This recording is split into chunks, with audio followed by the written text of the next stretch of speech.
So, I want to ask you about a few country cases.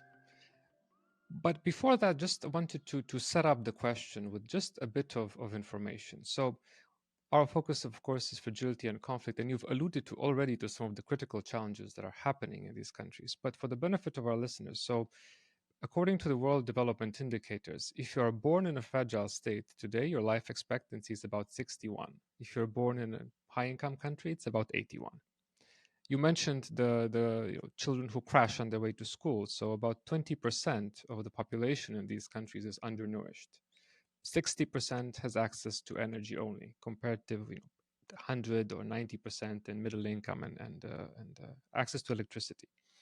Less than 40% have access to the internet. So you've mentioned about your love for Africa and given your family ties and also your deep work there, but also Latin America. Could you give us a sense of a couple of countries that you are worrying about right now? And what are some of the key challenges they are facing across, let's say, the entire education sector, from the primary school involvement to general outcomes?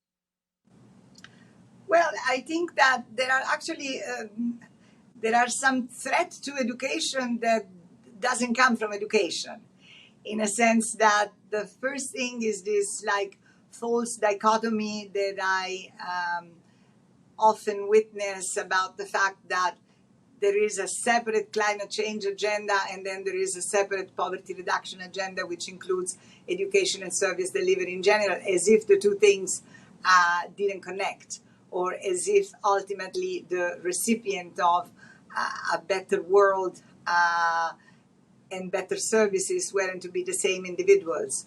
And that is something that is, for example, posing significant threat to the ability of the social sector. I speak for education because I have the numbers like this, but I feel that I can speak the same about health. They don't necessarily get the resources that they need. So I think that that is this one part.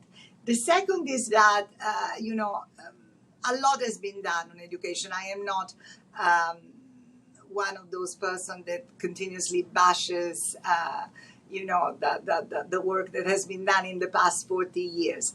But it is true that if education is a means to become a better citizen, to contribute to your, to the society where you are born, etc., or where you decide to live, education hasn't really translated into an easy transition from school to jobs.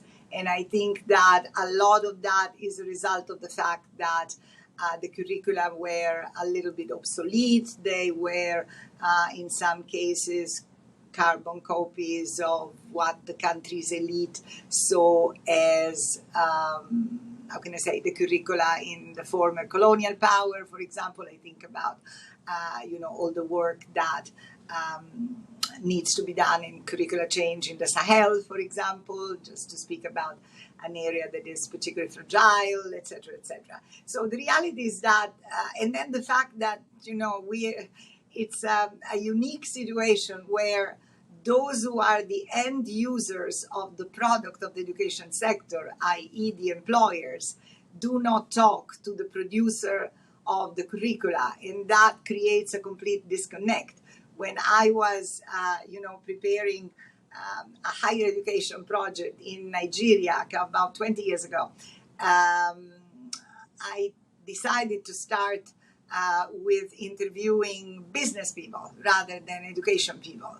And Nigeria, being a country that for Africa standards actually invests quite a significant amount of resources in education.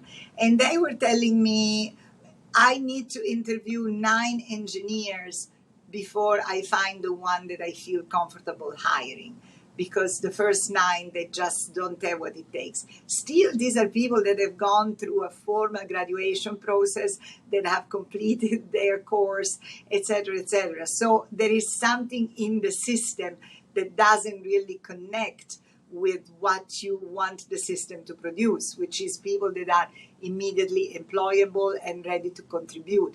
And that is because the educators, they are a little bit like the